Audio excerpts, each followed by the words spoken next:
Nós todos sabemos que o brasileiro tem um caso de amor com o Rio de Janeiro. Não é à toa, né? Porque essa cidade realmente vale a pena. E por essa razão, nós do Arquivo da Cidade, da Prefeitura do Rio, o prefeito Eduardo Paz, o secretário de governo Marcelo Caleiro e toda a equipe cultural do arquivo comandada por Pedro Paulo Malta, resolveu fazer o Depoimento Carioca. Esse programa que as pessoas esperam, porque conta histórias do Rio e mostra personalidades muito ricas que pensam, que constroem a cidade. E dessa vez nós escolhemos, antes do carnaval, quer dizer, do desfile das escolas de samba, que vai ser em abril, uma personalidade única, que todos adoram, porque ela é a própria cara do Rio, pela sua alegria, pelo seu entusiasmo, uma pessoa que sabe contar história fazendo música, João Roberto Kelly. É com ele que vocês vão conversar hoje, todo o seu sarcasmo, sua crítica, sua razão de ser e seu amor pela cidade através da história de muitos e muitos carnavais. Aproveitem o nosso queridíssimo João Roberto Kelly. Obrigado, Rosa Maria. Salve todas e todos. É uma alegria anunciar que chegamos hoje à 13ª entrevista dos Depoimentos Cariocas, a série criada pelo Arquivo Geral da cidade do Rio de Janeiro para registrar as memórias e reflexões de quem já teve a cidade como objeto de trabalho. Nessa entrevista, gravada no dia 17 de março de 2022, a gente conversa com João Roberto Esteves Kelly, carioca nascido na maternidade Promatre, na Gamboa, em 24 de junho, dia de São João, de 1938. É o caçula dos 2 filhos da dona de casa Luzia Esteves e do jornalista e professor Celso Kelly, que quando ele nasceu já tinham o primogênito Fernando, de 1933. Kelly aprendeu a ler na escolinha Menino Jesus, na Lagoa, depois passou a vida escolar no Colégio Padre Antônio Vieira, no Humaitá, e por fim cursou a Faculdade de Direito do Catete, que quando concluiu já era artista. Primeiro compondo para o teatro musical, no qual ele estreou com o espetáculo Sputnik no Morro, de 1958, depois para os musicais de TV, como Times Square e My Fair Show, na TV Excelsior, e Praça 11, na TV Rio, entre muitos outros programas. E, no meio disso tudo, enfileirando sucessos da música popular, como os sambas Boato e Mormaço, e marchinhas eternas de carnaval, como Cabeleira do Zezé, Mulata Iê, Iê, Iê, a Marcha Rancho, o Rancho da Praça 11, Colombina Iê, Iê, Maria Sapatão, Joga a Chave, Meu Amor, e tantos outros sucessos vitalícios, entre os quais temos também algumas atualidades, como Paz e Amor, guerra não, senhor, paz e amor, guerra não, senhor. Muito obrigado, João Roberto Kelly, por trazer a sua história e as suas histórias aqui para a gente nos Depoimentos Cariocas. Prazer meu, muito grande, uma honra para mim fazer parte dessa galeria de entrevistados, não é? Para um órgão tão importante culturalmente falando, para o Rio de Janeiro, para o Brasil, né? Para as pessoas interessadas em conhecer um pouco mais da nossa cultura, da nossa história. Pedro Paulo, uma honra também estar sendo entrevistado por você, uma pessoa que eu sempre muito admirei. Muito obrigado. Kelly, eu te conheci em Copacabana, no bar do nosso querido e saudoso Alfredinho, o Bip Bip do nosso coração. Eu já te visitei em casa algumas vezes, também em Copacabana. Mas eu queria saber onde é que começa a tua história com o Rio de Janeiro?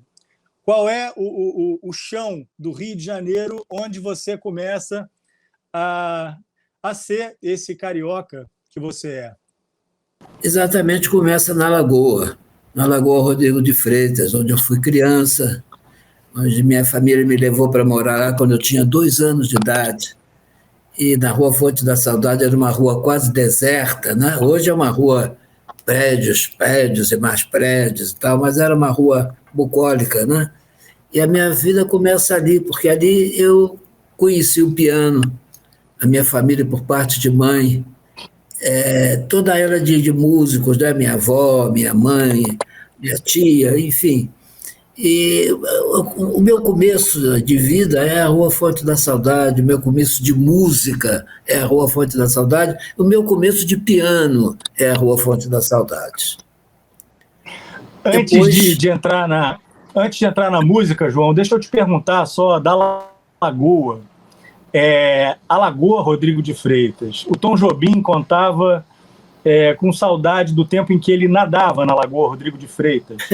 Você chegou a nadar na Lagoa? Você se lembra da Lagoa com camarões, com peixes, alguma coisa assim, não? Porque o Tom se lembra da Lagoa do outro lado, lá do lado do clube, daquele clube que tem lá, o Caiçaras. A Lagoa do Tom era mais a Lagoa de Ipanema. A minha lagoa era mais a lagoa aqui do Jardim Botânico, né? E nessa lagoa que eu fui criança, que eu fui guri, não tinha oportunidade de ninguém nadar. Pelo contrário, todo mundo tinha muito medo do lodo na lagoa. Quando a gente ia brincar na lagoa, me lembro que a mamãe dizia, cuidado com o lodo, hein? Cuidado com o lodo. O Tom teve mais sorte, pegou o outro lado da lagoa, que era mais limpo, mais asseado. Eu queria te perguntar sobre o seu nascimento, especificamente o dia 24 de junho de 1938. É uma história que parece um filme, e eu queria que você contasse essa história para a gente. Sem dúvida alguma, porque meu pai era diretor do Departamento de Cultura. Na época, meu pai sempre trabalhou com cultura, foi um jornalista, pessoa brilhante, que eu não canso de me admirar, não canso de admirar. Né? E ele estava num concerto no Teatro Municipal, era um concerto da Bidu Sayão, famosa Bidu Sayão, né? Mamãe não foi, é claro, estava em casa fazendo trabalho de parto, aí já começando e tal, quando ele foi avisado por telefone, olha aí, seu filho vai nascer hoje, não tem como não nascer. Você sai daí, Celso, porque a Luzia foi para a Promatre para ter o seu filho, ou filha, porque na época ninguém sabia, né? Então, mamãe se deslocou com a minha tia, com a minha avó e tal, para a Promatre. Eu fui e nasci na Promatre, né? E foi um nascimento muito interessante, você disse com muita propriedade, mas é até uma coisa de cinema, porque naquela época os concertos do Teatro Municipal eram todos com o público vestido a rigor, né? Os homens de smoking, summer, as senhoras com vestidos longos e tal, e os amigos de papai, todos eles jornalistas, escritores, de certa forma boêmios, todos foram lá para a Promatre, naquele dia de madrugada, não era ainda madrugada, vamos dizer, mas 11 horas da noite e tal, e foram abraçar a minha mãe, e foi um happening, digamos assim, né? Entrou aquela turma toda, não sei como é que era a questão de autorização, se podia entrar, se não podia, mas eu nasci e fui apresentado aos amigos do meu pai naquela noite, todos eles vestidos de gala e tal, respirando cultura, porque a Bidu fez um concerto, me dizia o meu pai, antológico, foi um dos maiores concertos que ela fez na vida dela, de maneira que eu nasci na Promatre, tive essas visitas ilustres quando tinha um dia de vida, né? Que honra para mim, eu falo isso com muita modéstia e com muito carinho, com muito amor, principalmente. Kelly, seus pais foram uma base e tanto para o que você viria a ser, né? Sim. Sua mãe, pianista, sabedora do repertório de concerto e também tocava Nazaré e Chiquinha Gonzaga, e o teu pai era o que se chamava de um homem de cultura. E aí eu quero te pedir para falar um pouco desse caldo cultural em que você se forma. Ah, sim. Meu pai, minha mãe, meu irmão foram tudo para mim, porque desde criança me habituaram com coisa boa, eu ouvir coisa boa, eu ler coisa boa, eu ser aconselhado por coisas interessantes, né? Eu não fui um garoto assim, metido a brincalhão demais, não era, não. Eu gostava muito de ouvir, eu tinha uma predileção muito grande pelos Anjos do Inferno, pelos Quatro Asas no Cone, conjuntos vocais. E eu e meu irmão começamos a cantar também juntos, com os conjuntos, e aquela coisa toda, e de noite lá, saraus da minha casa, minha mãe tocando, a minha tia tocando. Era muito gostoso aquilo tudo, né? E foi aí que eu plantei, digamos assim, as raízes da minha formação musical, da minha formação cultural, né? E papai, como jornalista, como intelectual, era um homem que estava com muita gente de peso em termos de cultura, né? Minha casa é muito frequentada por essa gente toda. E uma coisa interessantíssima, Pedro Paulo, né? Em termos de artes, papai, como jornalista, sempre foi um entusiasta do Portinari. Então, na minha casa, um dia, essa história é muito interessante, o Portinari chegou lá, de tarde, papai estava trabalhando e disse: "Ô, Luzita, me dá uma escada aí." Mamãe deu a escada ao Portinari. O Portinari subiu na escada e na parede fez um quadro, uma cena interessantíssima. Então, nós tínhamos lá na Fonte da Saudade, na nossa casa, uma parede pintada pelo Portinari. Agora, você imagine, Pedro Paulo, quando nós tivemos que vender a casa, a parede foi abaixo, a tristeza que nós ficamos por ver demolido esse quadro Portinari, né? Era muito interessante isso. Mas a minha casa é isso. Voltando à sua pergunta, a minha formação musical, cultural, foi toda ela baseada no meu pai, na minha mãe e no meu irmão, que também tinha uma tendência musical muito grande. Não quis ser músico, preferiu seguir a carreira da família, por parte do meu tio Prado Kelly, foi advogado, foi procurador da Justiça do Trabalho, enfim. Mas a nossa casa vive nos meus sonhos ainda até hoje. Ainda sobre a tua casa, eu queria te pedir para falar justamente do teu irmão, né, com quem você fez as primeiras brincadeiras musicais, cantando, abrindo vozes, e depois, mais tarde, com quem você começou a tocar como músico, né, acompanhando ele no piano, né? O meu irmão foi o meu maior amigo em todos os sentidos, né? Foi um homem que me aconselhou muito sobre a vida, embora fosse 5 anos apenas mais velho do que eu, mas ele tinha um gosto musical muito grande. É isso mesmo, eu acompanhava o Fernando quando ele cantava, quando ele começou a cantar, e eu também tocando lá junto com ele. Então, a influência dele na minha vida foi muito a parte musical, né? Nós gostávamos muito daquela música popular brasileira do Ari Barroso, do Noel Rosa, né? Aqueles autores todos, pré-bossa nova também. Eu já era mais rapaz, já era mais um rapazinho e tal, mas o Fernando, ele não dispensava as novidades que surgiam, ele me mostrava, né? Fernando me mostrou um disco dos Cariocas, os Cariocas, um conjunto que depois foi um dos ícones da bossa nova, começando, né, cantando Nova Ilusão. É um disco que eu não vou me esquecer nunca. Os colecionadores devem procurar esse disco dos Cariocas, cantando Nova Ilusão. Essa música me alertou muito para as harmonias modernas também. Tudo isso era o Fernando que me trazia, que me mostrava, que me incentivava e também me dava dicas, porque ele tocava violão, não era só de orelha, não, ele sabia também. Ele não seguiu a carreira de músico, de cantor, porque não quis, porque talento ele nunca lhe faltou. João, depois de estudar no Colégio Padre Antônio Vieira, você entra para a Faculdade de Direito do Catete, a mesma onde estudaram Ari Barroso, Mário Reis, Mário Lago, Vinícius de Moraes e outros tantos projetos de advogados que viraram, na verdade, músicos, que nem você. Teus pais não empombaram com isso, não? Não, pelo contrário. Quando terminei o curso clássico no Padre Antônio Vieira, eu segui normalmente, fui fazer uma faculdade, estudei, me preparei e fui lá para o Catete fazer o meu curso de Direito. Eu fiz o curso, tive muita honra em fazer o curso. E você falou em músicos que começaram lá. Eu tive um grande colega, que depois também se tornou um grande compositor, o Geraldo Vandré, foi meu colega de turma.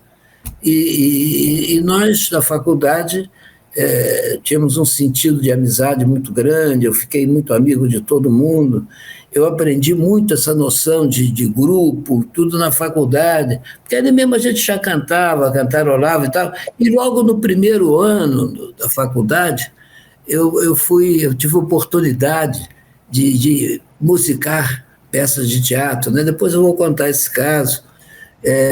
O meu pai um dia se encontrou com o Geisa Bosco, isso é outra história, mas foi na faculdade, no primeiro ano, logo no primeiro ano.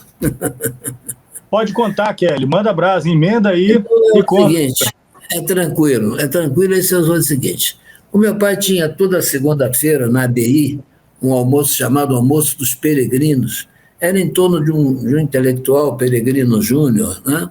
Escritor da Academia Brasileira de Letras, e ali se encontravam jornalistas, poetas, músicos. Era uma delícia aquele almoço das segundas-feiras na ABI, né? E um dia o papai encontrou lá o Geisa Bosco, que era um teatrólogo, um homem que escrevia muita peça de teatro, uma figura maravilhosa. E o Geisa chegou para o papai e disse: "Ô Celso, eu soube por intermédio do meu filho, que é contemporâneo meu, né, mais ou menos da minha idade, a minha, Kelly, que o seu garoto é músico, faz música, está cantando por aí nas festinhas da rapaziada, das meninas, né?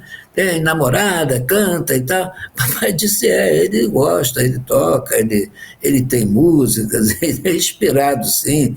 Então o Jesus disse: eu tinha muita vontade de ouvir esse garoto e tal. Papai disse: ô Jesus, não tem problema nenhum, você marca aí, eu levo o João Roberto, ele vai tocar para você qualquer coisa, tudo mais.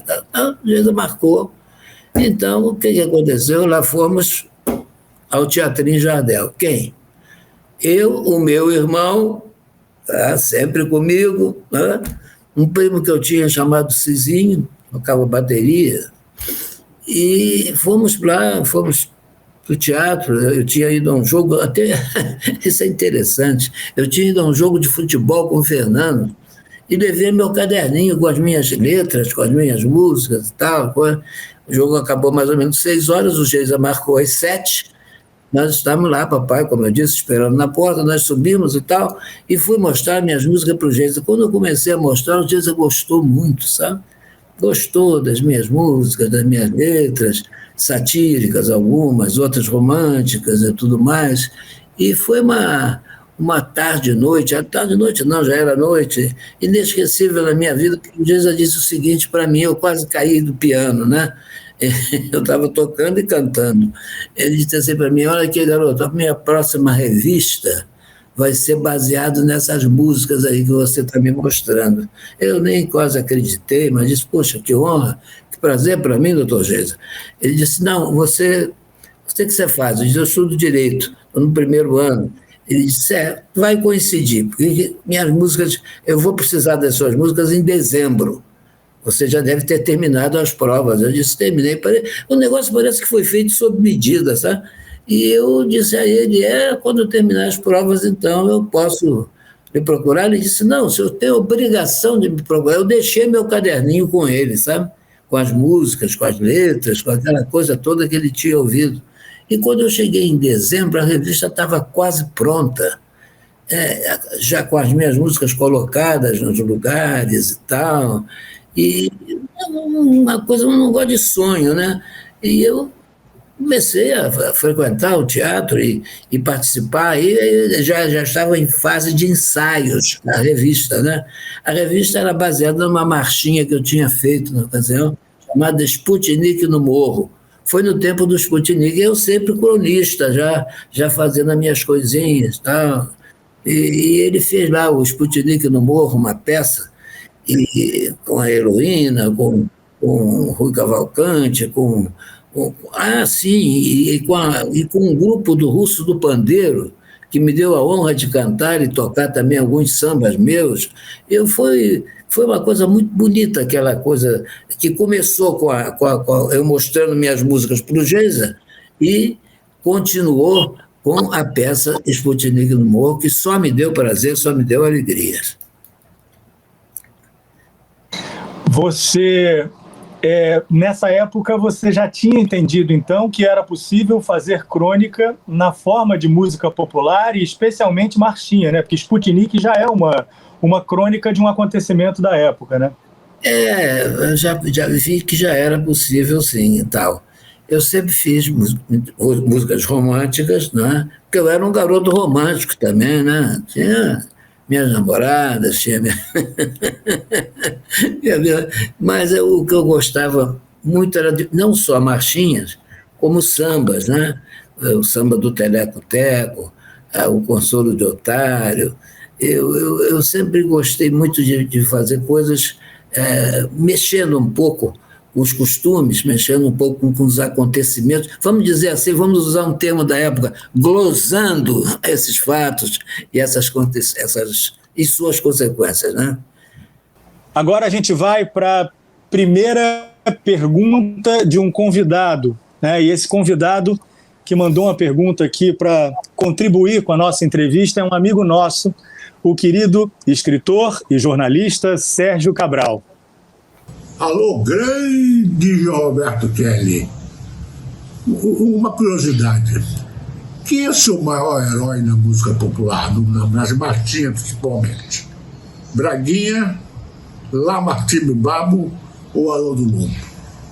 Que honra e que prazer ver você. Saudade dos nossos almoços. Lembra que nós almoçávamos tantas vezes na cidade, né? Poxa, Sérgio, que bom te ver, que muita, muita alegria. Agora, a sua pergunta é fácil de responder, Sérgio. Braguinha, Haroldo Lobo e Lamartine Babo.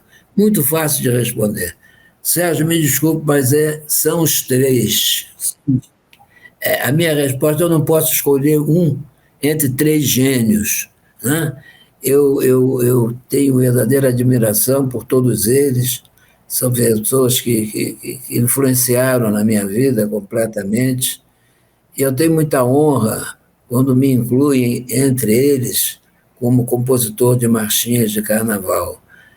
O Haroldo Lobo eu conheci, o Braguinha eu conheci, o Lamartine não, pessoalmente não conheci. Mas o trabalho deles está aí presente na minha música. Por mais que você queira fazer um outro tipo de música, de outro tipo de marchinha, você incorre, né?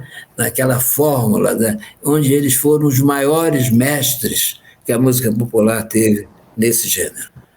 A marchinha do Lamartine era uma marchinha, inclusive em termos melódicos, mais trabalhada, né? Era quase uma cançoneta, as marchinhas dele, embora ele tenha tido marchas também popularíssimas, como Teu Cabelo Não Nega, com os Irmãos Valença e outras músicas mais. Mas o Lamartine, para mim, era isso, era um artesão da marchinha, né? As marchas dele têm melodia, tem firulas, tem coisas interessantíssimas. O Lamartine. O Braguinha, eu tinha uma verdadeira fanatismo pelas coisas do Braguinha. O Braguinha fazia tudo. O Braguinha já era mais do jeito que eu sinto a marchinha hoje, né? O Braguinha foi parceiro do Noel Rosa, fez com o Noel Rosa uma das músicas mais queridas do carnaval brasileiro, que é a Marcha Rancha as Pastorinhas, né? Mas o Braguinha fez muita coisa também brejeira, né? Vai, com jeito vai, senão um dia a casa cai, chiquita, bacana, lá na Martinica. O Braguinha, inclusive, é mais do meu, me influenciou talvez um pouco mais, né?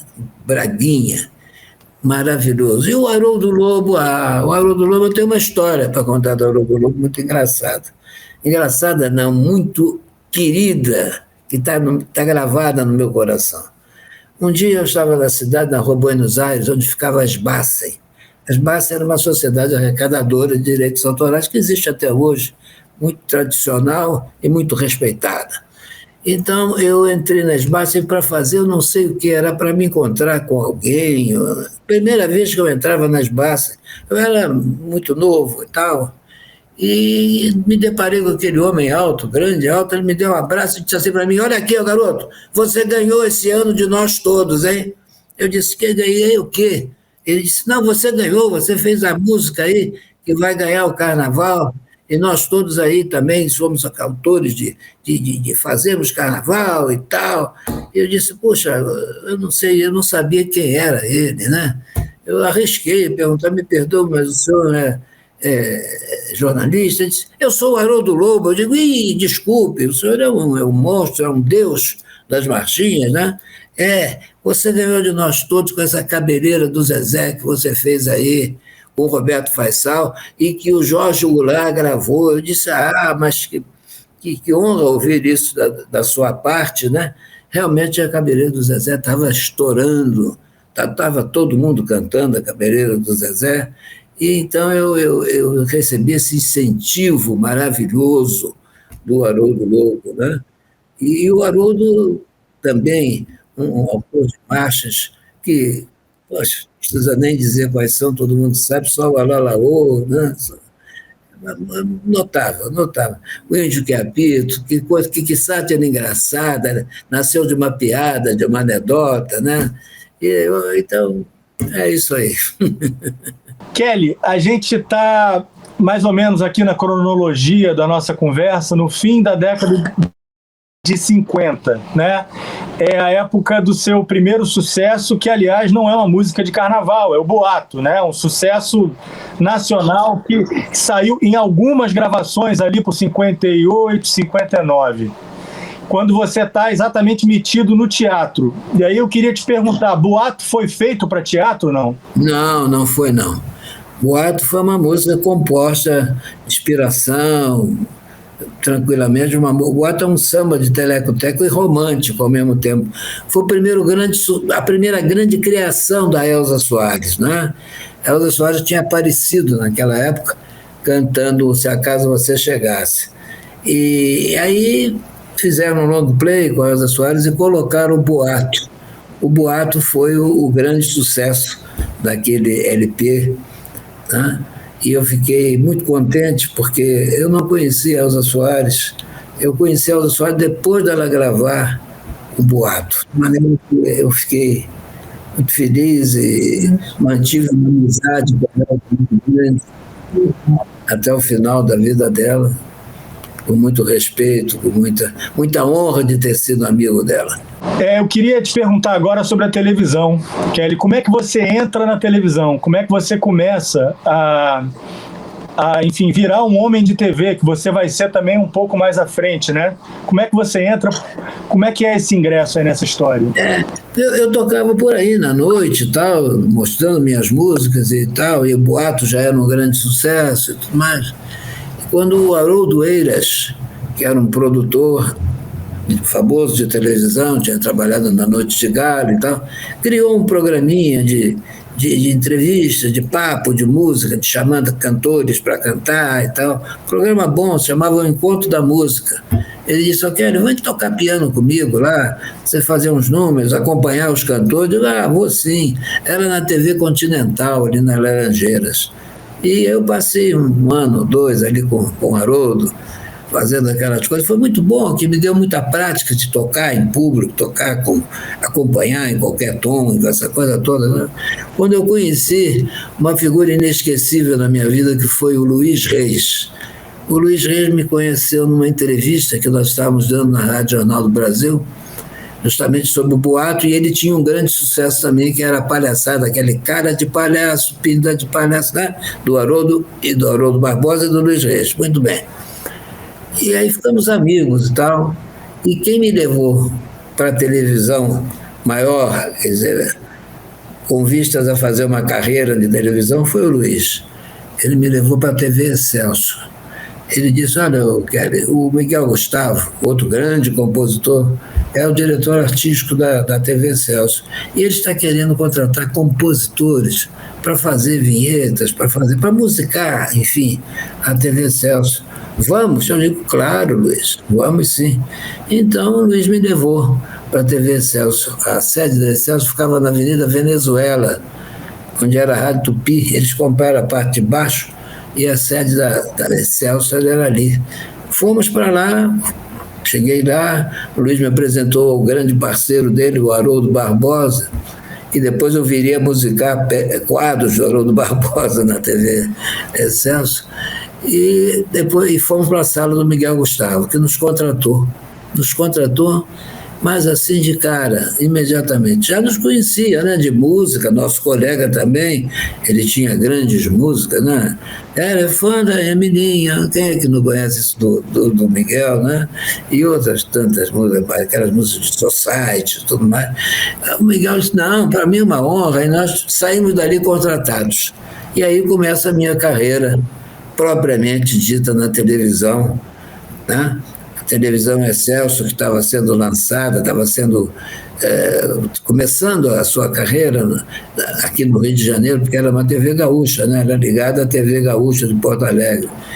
E eu, lá na TV Excelsior, comecei devagar, mas depois é que começa mesmo, quando o Carlos Manga, resolve fazer um grande programa no palco da TV Excelsior. O palco aí já era na Zona Sul, já era no antigo Teatro Astoria. Ele resolve fazer um programa musical com os cantores, ou melhor, com os artistas, com o elenco da TV Excelsior, dançando, cantando e representando. Era uma nova fórmula, era um novo tipo de programa de televisão que ia ser lançado, né? E o Manga me disse, eu quero, você vai musicar esse programa. Eu disse, está muito bem, eu vou musicar sim. Aliás, eu tinha alguma prática já de musicar esse tipo de coisa, de palco, por causa do Teatrinho Jardel, lá atrás, de teatro de revista, né? Então nós fomos fazer, começamos a musicar, comecei a musicar, os redatores foram o Haroldo Barbosa, o Meira Guimarães, né? E muita honra para mim esse programa de televisão, o programa Times Square, que foi um sucesso absoluto, né? Ele era realizado ao vivo no auditório da TV Excelsior, que ficava no antigo Teatro Astoria, como eu disse, em Ipanema, e lotava, superlotava toda noite. Era uma coisa muito séria. O Grande Otero, a Isita, Paulo Celestino, Zélia Hoffmann, Valdir Maia, Iris Bros, enfim, um elenco estelar, né, que só tinha estrela naquele elenco. E era o Times Square. Naquele mesmo palco, naquele mesmo local, o Manga um dia me chamou e disse assim, cara, esse programa está fazendo muito sucesso, vamos ter que fazer um programa nesse gênero. Eu digo, mas Manga, esse programa me consome, eu faço música aqui toda semana, quadros novos e tal. Não, mas vai fazer mais um. Aí nasceu um programa chamado Master Show, com o Maurício Sherman e com o Maxi Nunes, também na mesma pegada, né? E muito bonito aquilo tudo, e o Times Square, o Master Show, fizeram ali aquele Teatro Excelsior, chamava-se Teatro Excelsior, era antes Cinema Astoria, um palco de muitos outros programas que foram surgindo também. Aí já o outro, o Luiz Reis, musicou um programa chamado A Grande Revista, e outros programas surgindo e tudo mais. Depois teve o programa de cantores ali, Elis Regina. Aquilo ali, em termos de televisão, tem que ser mais estudado, porque teve muita coisa boa, muita coisa maravilhosa acontecendo ali, justamente na década de 60. Até que no meio dessa rotina de televisão, um dia você vai num bar da Avenida Princesa Isabel, você olha para um garçom e você tem a ideia de fazer uma marchinha, que não foi uma marchinha qualquer. Conta essa história pra gente, Kelly. eu já estava musicando lá o programa Times Square, e quando acabavam os ensaios, quando acabava às vezes até o próprio programa, eu de vez em quando ia a esse bar aí que você falou, na Avenida Princesa Isabel, em Copacabana, né? E aí era um bar interessante, que ficava até de madrugada, às vezes nem fechava, tinha uma mesa de sinuca lá atrás, era um bar muito interessante mesmo. Então um dia eu estava lá com meus amigos, a minha turma, tá, e apareceu um garçom, assim, vestido muito modernozinho demais para a época, né? Parecia um Beatle, né? Ele não estava com roupa de garçom, não, estava paisana, mas um cara sensacional, um cara meio paquerador, ah, meio com uma cabelaça que não tinha mais tamanho, sabe?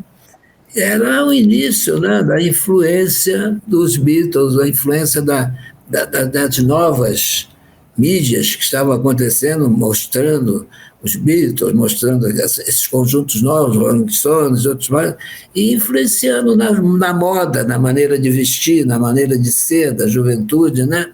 E eu vi aquele rapaz desinibido, espetacular e tal. Eu disse assim para ele: olha aqui, meu irmão, se eu fosse um desenhista, eu ia fazer uma caricatura sua.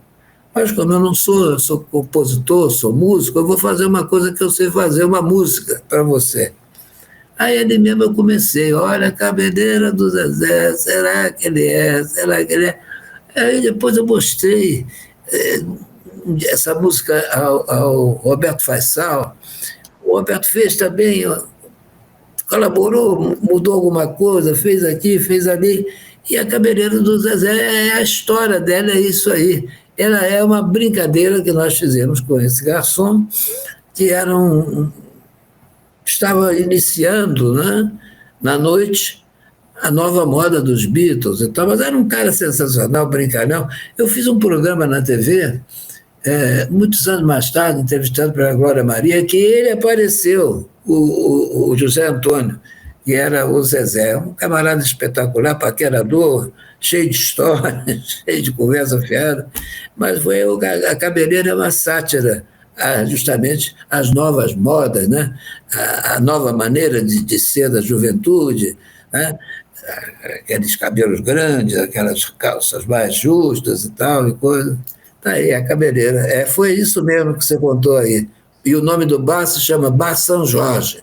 Não existe mais, mas existe no meu coração.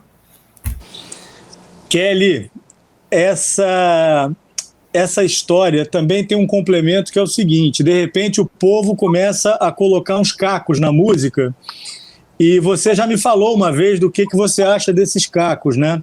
Queria que você falasse também aqui pra gente. Eu não gosto dos cacos, porque essa música foi uma grande brincadeira que a gente fez com a juventude da época, né? E os cacos que se colocam nas músicas, às vezes são engraçados, mas às vezes não somam nada. De maneira que eu não gosto. Quando falo, olha, a cabeleira do Zezé, será que ele é? Será que ele é? Bicha! Essa bicha não foi composta por mim, evidentemente, e é um caco totalmente desnecessário na música, não é? Mas botaram, né? Eu espero que um dia tirem, mas por espontânea vontade, não por censura, nada disso, porque nós não estamos em tempo disso, né? Agora, a cabeleira do Zezé está aí, ela é uma crítica, uma brincadeira justamente sobre a nova maneira do pessoal se vestir naquela época, né? Muito bom onde te lembrar isso tudo. Agora a gente vai para mais uma pergunta enviada, agora por uma convidada muito especial, a querida escritora e compositora Manu da Cuíca. Alô, Kelinho, a primeira vez que eu te vi foi na banda Sá Ferreira, num 31 de dezembro, naquele exato momento em que o Réveillon vira carnaval. E foi inesquecível. Agora eu quero saber de você, qual foi o seu carnaval inesquecível. Um forte abraço. Admiração ao seu trabalho, à sua arte, viu, filha? É o seguinte, foi o carnaval do 4º centenário do Rio de Janeiro. Como compositor, foi o carnaval que me realizou, porque naquele carnaval, a prefeitura fazia um concurso de músicas, né? Eu tirei o primeiro e o segundo lugar com a música Mulata Bossa Nova, que era conhecida como Mulata Iê, uma gravação espetacular da Emilinha Borba. A Emilinha, que foi uma figura que, para mim, ela era o carnaval em pessoa, a marchinha de carnaval. Eu adorava a Emilinha. Eu tirei o primeiro lugar com a Mulata Iê e o segundo lugar com a música Joga a Chave, Meu Amor. Joga a Chave, Meu Amor. Gravação do Jorge Goulart, né?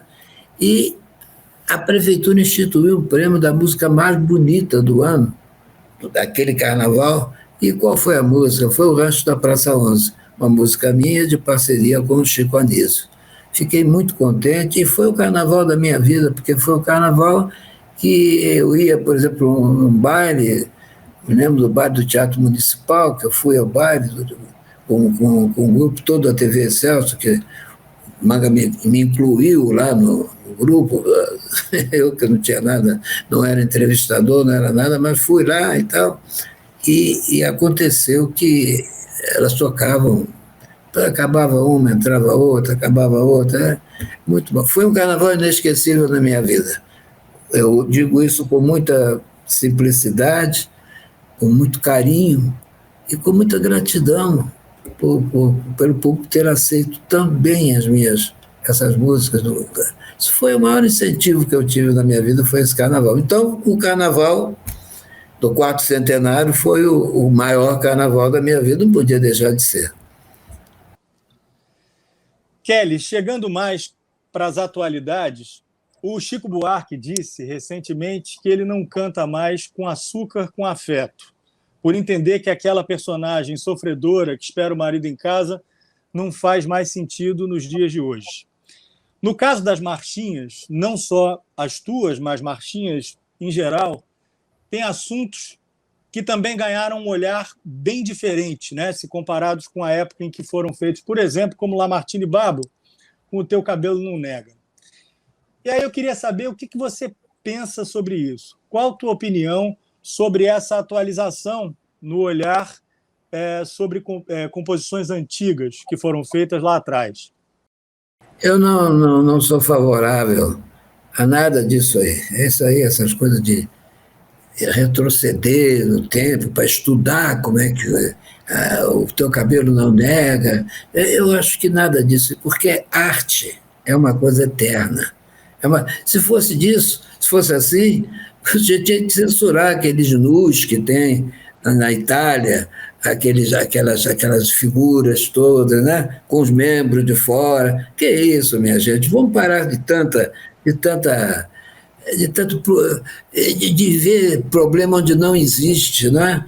O Chico Buarque eu respeito, acho um dos maiores compositores do Brasil, mas não precisava nada disso.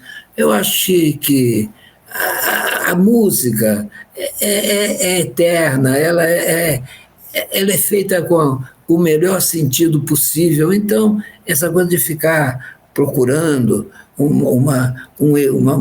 motivozinho para censurar, e aí falei um nome que eu tenho verdadeiro pavor, que é a censura, não é verdade? Eu acho que todo ser humano de caráter, o artista de caráter, não pode ter medo de censura, não pode achar que censura é isso, censura é aquilo. Não existe. Censura foi a pior fase da arte, principalmente na música, né? Aquela censura. Então, quando se fala em censura, me dá uma coceira. Eu acho que não tem nada a ver com isso. Eu acho que ninguém tem que censurar nada. E música tem que censurar, sim, o que é mal feito, o que está errado. Né? Agora, censurar, por exemplo, o teu cabelo não nega, e como a cor não pega, mulata, isso é uma frase gostosa do Lamartine, né? O teu cabelo não nega, mulata, porque és mulata da cor, mas como a cor não pega, mulata, eu quero o teu amor. Pô, não, gente, vamos usar a cabeça, vamos ter inteligência, não vamos fazer bobagem. Isso para mim é uma bobagem, é uma coisa que não funciona, não tem nada a ver. Né? Claro, vamos censurar, sim. O que é mal feito, o que não tem sentido. E a música brasileira, infelizmente, está cheia de coisas aí sem sentido. Olha para isso, rapaziada, em vez de ficar olhando para o Lamartine, lá para o cabelo da mulata. Tá certo. Kelly, vamos para a próxima pergunta de um convidado nosso. Esse convidado é o ator e produtor Perfeito Fortuna. Aí, Kelly, legal ver você aí. Então, fazer uma pergunta. Nesse tempo, assim, de tristeza, tu tem inspiração na tristeza para fazer música? A outra coisa, perdeu muito dinheiro nesse carnaval. Hein? Tá duro. Hein? Um abraço, querido. Beijo. Fortuna, você sabe que eu tenho uma admiração por você muito grande. Você é um produtor cultural que a gente tem que tirar o chapéu. Fizemos algumas coisas juntas, festival de música de carnaval. Tive o prazer de fazer parte do seu júri que você escolheu. Gosto muito de você, Perfeito. Agora, essa pergunta que você me faz é realmente pertinente, porque essa fase não dá vontade da gente fazer muita coisa. Eu fiz uma brincadeirinha de carnaval que diz assim, alô, Gilmar, eu estou em cana, me solta. Fiz uma brincadeira assim. E outra, como é que foi? Bebê, tomei a vacina e não virei jacaré. Essa boa, né? Canta comigo aí. Bebê, tomei a vacina e não virei jacaré. Posso fazer umas brincadeiras, umas gozações, mas realmente não dá vontade de você fazer aquela música que você sabe que vai empolgar o pessoal todo, porque infelizmente nós estamos vivendo um período muito difícil e acho que, peço a Deus, eu sou um homem que tem muita fé, que isso tudo acabe, que isso tudo melhore e a gente possa novamente ter a liberdade de compor sorrindo, de compor, sentar no piano sorrindo, brincando, né? Quanta saudade disso aí. Mas, Perfeito, que bom te ver, foi um prazer, receba sempre a minha admiração e o meu carinho. Kelly, a outra pergunta que ele fez, ele quer saber se você está duro e se no último carnaval você perdeu dinheiro, você ficou mais pobre. O Perfeito sabe que ele também vive muito do carnaval. Quem é que vive do carnaval e que está com dinheiro atualmente? Eu acho que ninguém, né? Nós todos tivemos um prejuízo. Mas é claro, ninguém está duro, ninguém está aí chorando e tudo mais, mas todo mundo perdeu dinheiro, todo mundo deixou de ganhar dinheiro, vamos dizer assim, direito autoral, não é? Shows, essa coisa toda. Teve esse problema também. Você tem razão, Perfeito. Aqui o din-din diminuiu muito. Mas vamos em frente, porque o carnaval vai voltar e a nossa alegria vai voltar, se Deus quiser. João, a tua trajetória tem um ponto totalmente fora da curva, que acontece ali em 1980 e 81, que é quando você vai trabalhar na Rio Tour, quando você é nomeado diretor de certames. E entre outros feitos dessa tua gestão, tem a vinda do Grande Prêmio Brasil de Fórmula 1, que na época era disputado em São Paulo, onde aliás é hoje, e esse Grande Prêmio é trazido para o Rio de Janeiro. Conta pra gente como é que foi isso. Pois é, isso começa com o Berno Ecclestone, que era o diretor da FOCA e da FISA, que levava o Grande Prêmio para o mundo inteiro e tal. E o Grande Prêmio estava em São Paulo, e nós resolvemos trazer para o Rio de Janeiro. Melhor eu resolvi, né? Desculpe a falsa modéstia. E comecei a conversar com o Berno, a me entender com o Berno, e até que nos encontramos, e eu propus ao Berno que conhecesse o autódromo de Jacarepaguá. Como é que foi isso? Botei o Berno no carro, na Rio Tour, eu do lado dele, motorista ali na frente, e fui mostrando ao Berno o Rio de Janeiro, aquela subida na Niemeyer, as ondas explodindo ali na praia, nas pedras, né? Aquela maravilha toda, o carro subindo e eu mostrando para o Berno, meu Berno, eu continuo vendo isso aqui. Ele diz, mas isso é uma maravilha, parece que eu não estou no mundo. Eu digo, vamos subir mais até o autódromo. Chegamos no autódromo, o Bernie estava encantado realmente com o Rio de Janeiro, e quem é que não fica, né?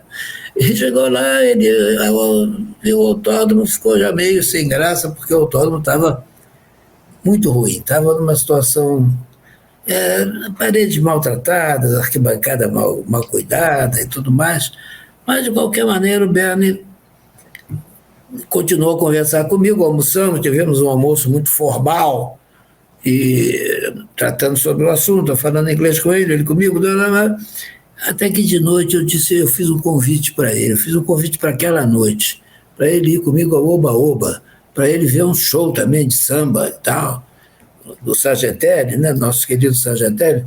Ele foi, ficou maravilhado quando viu aquele samba, aquela coisa toda, e ele ficou meio tonto, né?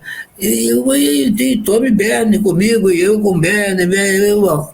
Resultado, ele tinha que assinar esse contrato no dia seguinte, na YouTube, que ficava ali na rua São José. Marcamos encontro, 11 horas da manhã, eu estava lá, cheguei, meu terno, minha gravata e tal, e ele também chegou. Mas a minha surpresa foi muito grande. O Bernie assinou, sem pestanejar. Ele trouxe o grande prêmio de Fórmula 1 para o Rio de Janeiro. A história é essa, entendendo? O Bernie ficou encantado com as maravilhas naturais do Rio de Janeiro e ele foi um parceiro fantástico naqueles 4 anos, aliás, 3 anos de Fórmula 1, porque o último já não era mais o governo, eu já não era mais presidente, aí eu já não era mais diretor da Certame, eu era presidente da Rio Tour, né? Então aí o Bernie, eu não sei como é que foi, ele voltou para São Paulo, essa história eu não sei contar, porque eu não estava mais na Rio Tour. Mas o fato é que eu, um compositor de samba, música, pianista, noite e tal, consegui trazer o grande prêmio de Fórmula 1 para o Rio de Janeiro. João, qual é a tua composição, entre as tuas composições, qual é a tua preferida? É difícil dizer, sabe? Porque as composições são feitos filhos que a gente tem, né? Cada um tem um jeitinho, cada um faz uma travessura, cada uma faz uma... Eu não posso dizer qual é que eu tenho. Agora, pelo lado sentimental da coisa, eu vou dizer que é a abertura do programa Times Square, viu? Times Square, essa abertura, se vocês não conhecem, procurem pesquisar, porque o Times Square tem um LP. Uma informação aí para vocês que são pesquisadores, que conhecem essa coisa de música popular brasileira, tá vendo? Dos sebos e tal. Tem um LP Times Square com todo o elenco, com todas as músicas do Times Square, e tem essa abertura aí. Essa abertura do Times Square toca muito no meu coração. E é um trabalho que eu fiz realmente com muito amor, com muito carinho. Foi numa noite no palco lá da TV Centro, quando o programa ainda não estava no ar, nós estávamos reunidos ali, eu, o Carlos Manga, o Meira Guimarães, o Haroldo Barbosa, o coreógrafo Gilberto Mota, e eu fiz essa abertura ali, o Meira Guimarães, Everybody love, with the stars above, loves everywhere. O Meira botou umas palavras em inglês, todo beijo é kiss, todo broto é miss, love in Times Square, I love you, I love you, wonderful, marvelous, é o amor. Aí entrava, everybody love, entrava o elenco todo mundo dançando e tal. Isso aí é muito bom lembrar.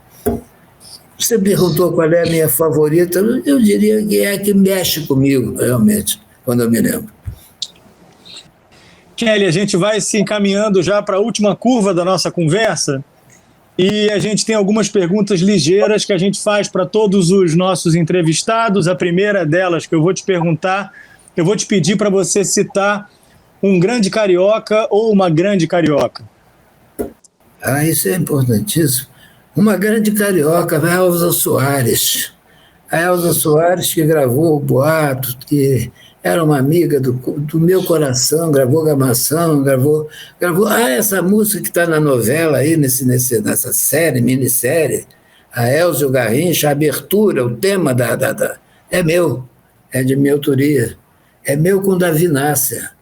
É Elza e Garrincha. Logo que entra um gramofone, entra uma vitrola, uma coisa assim, aquele samba é meu. E ele foi feito sob encomenda? Esse samba encomenda. foi feito, é a história deles, né? Não para o programa, foi feita essa música é da década de 60.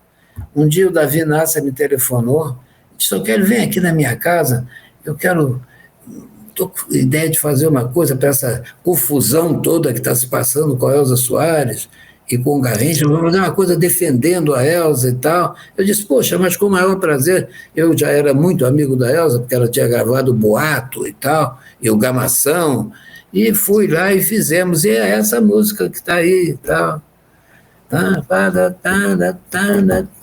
Falem de nós dois, que o nosso amor será maior depois, e por aí vai, né? Vem cá, eu queria agora que você dissesse qual é o teu bairro preferido no Rio de Janeiro. Meu bairro preferido no Rio de Janeiro tinha que ser Copacabana, né? Que foi onde eu fiz a minha vida. Copacabana, Ipanema, TV Excelsior e tudo mais, mas eu diria que o meu bairro preferido é Copacabana, que foi imortalizada musicalmente pelo nosso querido Braguinha, né? E o Alberto Ribeiro, com aquele grande samba, Copacabana. Agora eu vou te perguntar a tua escola de samba do coração e se você puder me dizer o porquê o teu coração tem essas cores características dessa escola de samba. Ô Pedro Paulo, você sabe que eu tive um programa de samba chamado Rio da Samba durante muitos anos e eu convivi muito com escola de samba e tal, então eu tenho muito amor a esse tipo de música de escola de samba. Não só os sambas enredo, mas também os sambas de quadra. Eu acho que a escola de samba é um produto vivo, que se renova sempre. Se há alguma coisa que se renova sempre é a escola de samba. Então eu tenho um carinho muito grande por essa cultura do samba, de carnaval, da escola de samba, porque é uma maneira diferente de fazer samba. O samba enredo, se você analisar tecnicamente, é diferente. É uma outra maneira de compor. Agora, falar com meus amigos compositores, você quando faz um samba é uma coisa, agora quando você faz um samba enredo, né, a parte melódica, a parte harmônica é diferente. Né? Então, eu sou um fã da música das escolas de samba, de vários compositores. Eu conheci desde o Cartola, do Padeirinho, até os mais recentes, né? Eu conhecia aquela turma toda, o Gracia do Salgueiro, eu conheci, mas eu gostava muito daquela turma toda e gosto da música que eles fazem. Não vou citar todo mundo, eu vou ficar citando aqui o programa inteiro. Agora, você quer saber a minha escola de samba? A minha escola de samba é a Mangueira. É a Mangueira e eu conheço também a Mangueira, culturalmente falando, conheço vários sambas da Mangueira, conheço muita coisa interessante da Mangueira, viu? Frequentei a casa de Dona Neuma, frequentei a casa do Cartola, conheci a Dona Zica. A Mangueira, para mim, representa muita coisa. Não posso me esquecer das figuras maravilhosas que eu conheci naquela escola de samba. O Bira, né? Era um divulgador fantástico da Mangueira. Todos estão no céu, mas todos estão aí, representados por essa escola, que é um verdadeiro patrimônio cultural do carnaval brasileiro, que é a escola de samba, o Grêmio Recreativo Escola de Samba da Mangueira.